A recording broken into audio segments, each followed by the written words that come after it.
దాన్ని ఎంతో అభివృద్ధి చేసిండు, 1000 కోట్లు అక్కడ ఖర్చు పెట్టి. అదే హరీష్ రావు కేసీఆర్ అల్లుడు హరీష్ రావు సిద్దిపేటను ఎంతో అభివృద్ధి చేసిండు. అదే కేసీఆర్ కుమారుడు కేటీఆర్ సిరిసిల్లను ఎంతో అభివృద్ధి చేసిండు. వీళ్ళంతా రాష్ట్రంలో ప్రముఖ వ్యక్తులు, ఒకటే కుటుంబం చెందిన వాళ్ళు ముఖ్యులు కాబట్టి వాళ్ళు నిధులు చేసి చేయగలిగారు. ఇవాళ శ్రీధర్ బాబు గారు కూడా ఇవాళ రాష్ట్రంలో 2వ స్థానంలో ఉన్నారని మనం అనుకుంటా ఉన్నాం, మనం మాట్లాడుకుంటా ఉన్నాం. ఇవాళ రేవంత్ రెడ్డికి ఏ అవసరం వచ్చినా శ్రీధర్బాబు గారిని అడుగుతాడు. శ్రీధర్బాబు లేదు కాలేజీ కాలు బయట పెట్టలేడని మనమే చెప్పుకుంటా ఉన్నాం. అంత దగ్గర ఉన్నటువంటి వ్యక్తి ఇది ఎక్కువసారి దీనికి మంత్రిని ఒక సిరిసిల్లలో, ఒక గజ్వేల్లో, ఒక సిద్దిపేటలో ఎందుకు చేయలేకపోతాడని నేను భారతీయ జనతా పార్టీ తరఫున ప్రశ్నిస్తున్నా ఉన్నాం. ఎందుకంటే ఇప్పుడు మీరు పెద్దోళ్ళైతే అభివృద్ధి జరగాలి, ప్రజలకు ఏమైనా ఒరగాలి కదా. మీరు పెద్ద పొజిషన్ నుండి మీరు ఆకాశం అంతా ఎత్తులో ఉంటారు, ఇలా అభివృద్ధి మాత్రం అగాధంలో ఉంటుంది. భూమిలో ఇప్పుడు అగాధంలో ఎక్కడ ఉంటా ఉన్నది కదా. కాబట్టి ఏం ఉపయోగం ప్రజలకు? మీరు ఉన్నత స్థాయిలో ఆకాశం అంతా ఎత్తులో ఉంటే ఏం ఉపయోగం ప్రజలకని మేము ప్రశ్నిస్తున్నా ఉన్నాం. అదేవిధంగా మేము ఒక శ్రీపాదరావు శ్రీధరబాబు కుటుంబాన్ని మేము కోరేది ఏంటంటే, మీరు ఈ యొక్క నియోజకవర్గ ప్రజలకు చాలా రుణపడి ఉన్నారు. ఎందుకంటే మీ తండ్రి గారు 3 సార్లు గెలిచిర్రు, మీరు 5 సార్లు గెలిచిర్రు. ఇన్నిసార్లు మిమ్మల్ని గెలిపిస్తే మీరు మంత్రులైనరు, మీ కుటుంబాలు బాగుపడ్డాయి, మీరు బాగుపడ్డారు. కానీ ఇక్కడ అభివృద్ధి జరుగుతలేదు. అంటే మీరు ఇంకా ఇప్పుడు ఒక సినిమాలో ఒక డైలాగ్ ఉన్నది, ఏది మనం సమాజం నుంచి మనకి ఇచ్చిన దాన్ని మనం మన దగ్గరే ఉంచుకుంటే మనం లాభం అయిపోతాం, మళ్ళీ తిరిగి ఇచ్చేయాలని. ఇవాళ మంత్రి నియోజకవర్గం మీకు చాలా ఇచ్చింది, మీరు ఇంకా ఆ రుణాన్ని తీసుకోవాల్సిన అవసరం మీ మీద తప్పకుండా ఉన్నది. మీరు ఈ రుణాన్ని మీరు ఇదే సమయంలో ఇప్పుడు మంత్రిగా ఉన్నారు కాబట్టి ఇప్పుడైతేనే సాధ్యమవుతుంది. ఇప్పుడు తీర్చలేకపోతే మీరు ఎప్పుడు తీర్చలేరు. ఎందుకంటే మీరు మాట్లాడుకోవాలంటే ఇంతకు ముందు కూడా మంత్రిగా వ్యవహరించారు ఇక్కడ, అప్పుడు కూడా ఏం అభివృద్ధి జరగలేదు. అప్పుడు కూడా మీరు తెలంగాణ ఉద్యమాన్ని పక్కన పెట్టి కిరణ్ కుమార్ రెడ్డి గారికి దగ్గరగా ఉన్నారు, అది అందరికీ తెలిసినటువంటి విషయమే. అప్పుడు కూడా 2వ స్థానంలో కిరణ్ కుమార్ రెడ్డికి చాలా దగ్గర వ్యక్తి, చాలా అవసరమైన వ్యక్తిగా ఉన్నారు. అప్పుడు కూడా మంచి పొజిషన్ లో ఉన్నారు. అప్పుడు కూడా మీరు చేసిన పెద్ద అభివృద్ధి పెద్దగా కనిపించలేదు. మరి ఇప్పుడు కూడా మీరు మంచి పొజిషన్ లోనే ఉన్నారు. మరి ఇప్పటికీ మీరు ఈ యొక్క అభివృద్ధి ఇంత చిన్న పనులు ఇప్పటిదాకా మా జంగపల్లి అజయ్ గారు చదివినటువంటి ఈ సమస్యలు,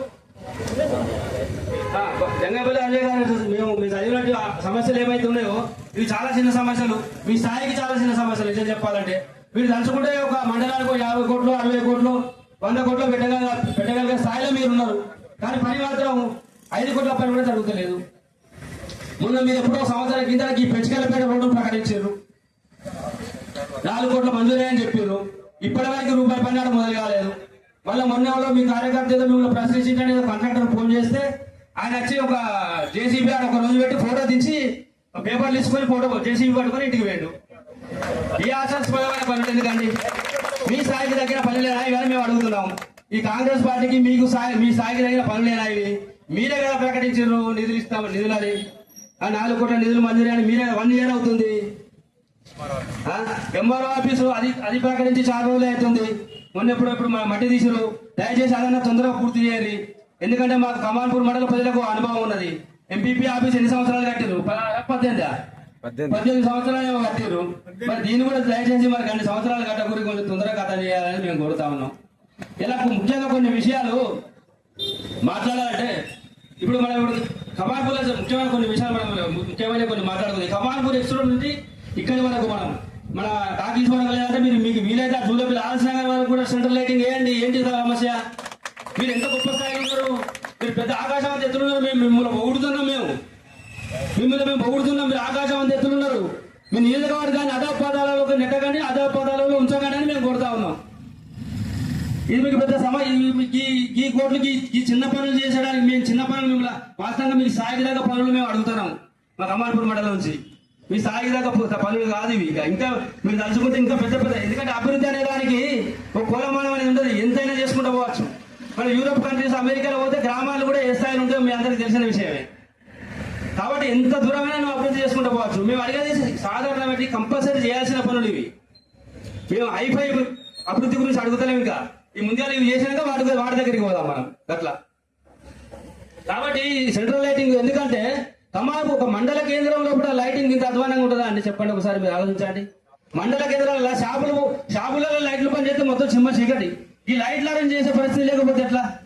ఇంత పెద్ద స్థాయిలలో రాజకీయాలు చేస్తే ఇంత పెద్ద స్థాయిలో ఉంది.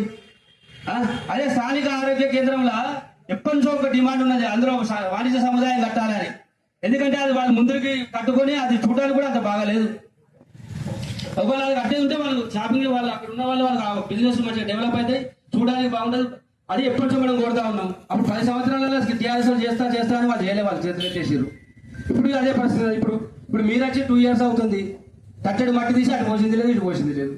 ఒక్క సింగిల్ పని జరగలేదు, రూపాయి పని జరగలేదు మండలంలో.